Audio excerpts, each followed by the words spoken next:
Сырттан кирген миграциядагы коррупция мамлекеттин коопсуздугуна залакасын тийгизип, Кыргызстан үчүн башкы маселеге айланып олтурат. Бул тууралуу башкы прокурор төрагалык кылган укук коргоо мекемелеринин башчыларынын координациялык кеңешмесинде айтылды.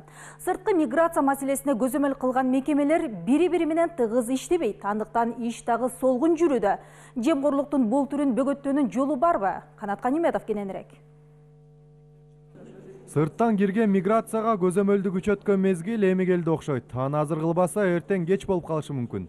Бул тармакта коррупция тамырын жайып гүлдөп жатканын коомчулук деле билсе керек. Чет элдик жарандарга визаны каалагандай таратып, сатып, чиновниктер жыргап жүрүшкөнүн токтотуу зарыл.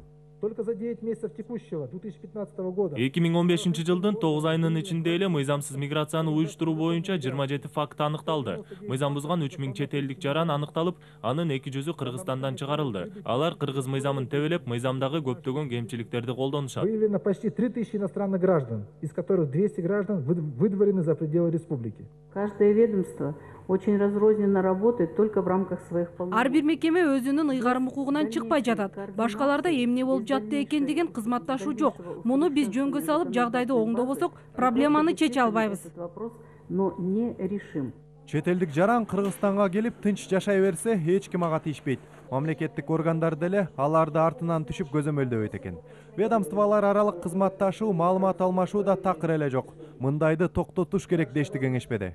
Возможность ежегодного продления. Жыл сайын визаны узартуу чет элдик жарандарга Кыргызстанда түбөлүк жашаганга мүмкүнчүлүк берет. Алар бизнес виза менен келип өлкөдө такыр башка иш менен алек болуп жүрүшөт. Соответствует целям их пребывания по категории деловой визы. Тышкы миграция тармагында эбегейсиз башаламандык орун алып жатат деп укук коргоо органдарынын башчыларынын кеңешмесинде айтылды. Визаны ким кааласа алып, акча сунса узартып да беришет экен. Кээ бир чет элдик жарандар Кыргызстанда жылдап жашап, өзүн өзү билип, өтүгүн төргө илип жүрүшөт. Эч ким аларды караган да жок. Заехал по туристической, пожалуйста, будь добр, выйди обратно. Туристик виза менен кирсең, мөөнөт өткөндөн кийин Кыргызстандын аймагынан чыгып кет. Бизнес виза керек болсо, башынан эле ушундай виза ал деп биз тартипти катуу коюп, ачык айтышыбыз керек. Анан Кыргызстанга келип алып, визанын категориясын алмаштырган болбойт. Мындай практиканы токтотуу керек.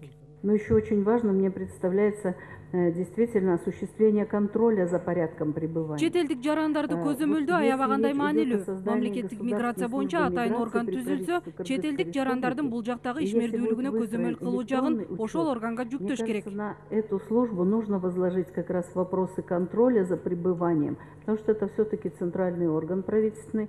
Сырткы миграциядагы коррупция мамлекеттин коопсуздугуна залакасын келтирип, улуттук кызыкчылыктарга дал келбей жаткандыгын башкы прокурор Индира Жолдубаева дагы баса белгиледи. Таза эмес чиновниктер кеч боло электе ошону түшүнүп, мекенине каршы иштебесе. Канат Каниметов, Алтынхан Бабаев, Коомдук биринчи канал.